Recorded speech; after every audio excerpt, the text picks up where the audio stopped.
Selamat hari Tuhan, saudara-saudara sekalian. Salam damai Tuhan kita Yesus Kristus menyertai kita semua.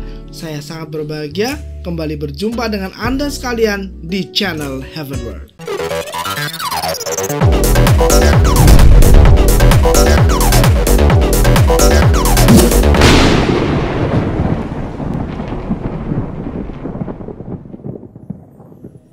Saudara-saudara yang terkasih, Injil Yohanes pada hari ini mengisahkan tentang seorang wanita yang kedapatan berbuat zina dan dia dihadapkan kepada Tuhan Yesus guna mencobai Tuhan Yesus supaya orang-orang itu dapat menemukan sesuatu untuk mempersalahkan Tuhan. Di sini ada hal yang menarik. Yang pertama, bahwa peristiwa itu menunjukkan ketidakadilan yang terjadi dalam masyarakat. Laki-lakinya di mana? Yang diarak hanya perempuan. Lalu laki-lakinya di mana? Sedangkan di kitab Ulangan bab 22 ayat 22 dikatakan, apabila seseorang kedapatan tidur dengan seorang perempuan yang bersuami, maka haruslah keduanya dibunuh mati, laki-laki yang telah tidur dengan perempuan itu dan perempuan itu juga. Laki-lakinya di mana? Dan ketidakadilan semacam ini sering terjadi di masyarakat kita, bahkan di dalam gereja. Kita yang seharusnya menjadi promotor keadilan malah tidak berbuat adil terhadap saudara-saudara kita.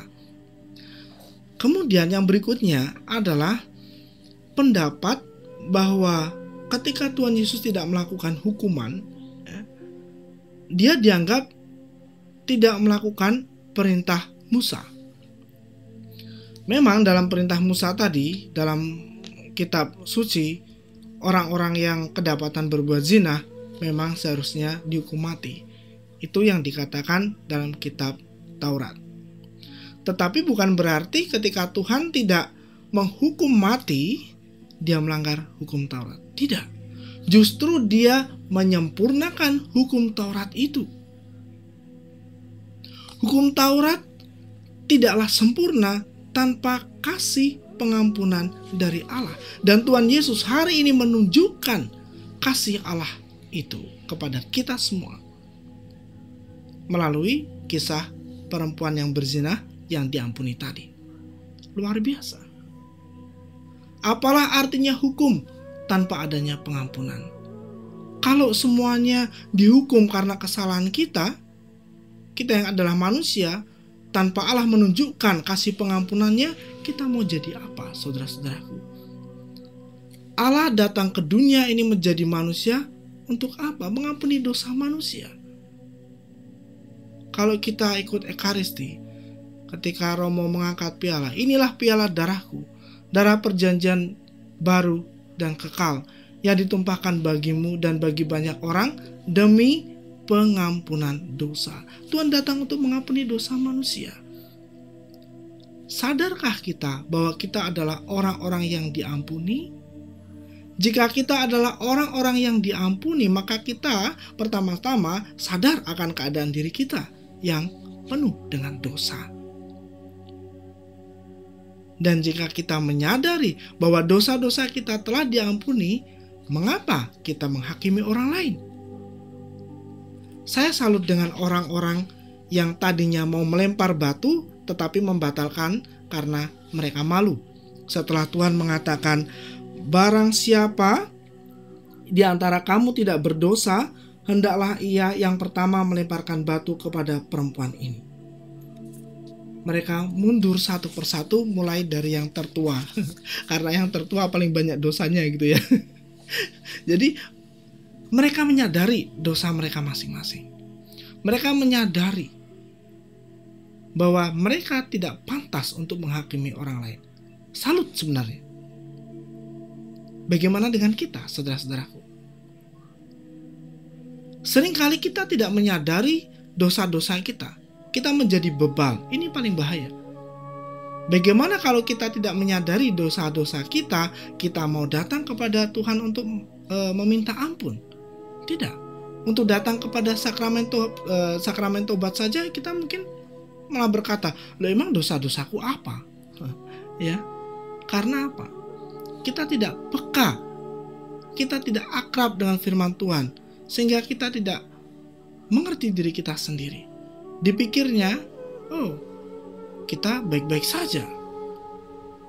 Padahal kita sedang terpuruk. Namun kita tidak menyadarinya. Lebih parah lagi, kita tidak mau tahu untuk menyadarinya. Karena kesombongan-kesombongan kita. Saya justru salut dengan orang-orang tadi yang mundur satu persatu. Karena mereka menyadari keadaan diri mereka masing-masing.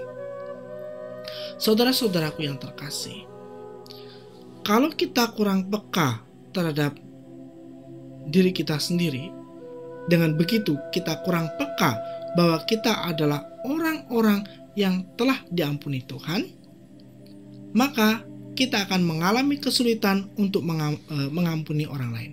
Sulit. Tetapi kalau kita menyadari betapa kita sungguh terpuruk tetapi diampuni Tuhan, dan ada saudara kita yang bersalah kepada kita, maka kita akan mudah mengampuni. Karena apa? Aku telah diampuni Tuhan. Dosaku yang besar sudah dihapuskan. Masakan saya tidak mau mengampuni saudara-saudaraku? Iya kan, saudara-saudara? Sulit memang mengampuni. Sulit.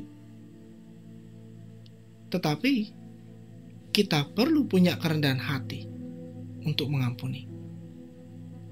Maukah kita?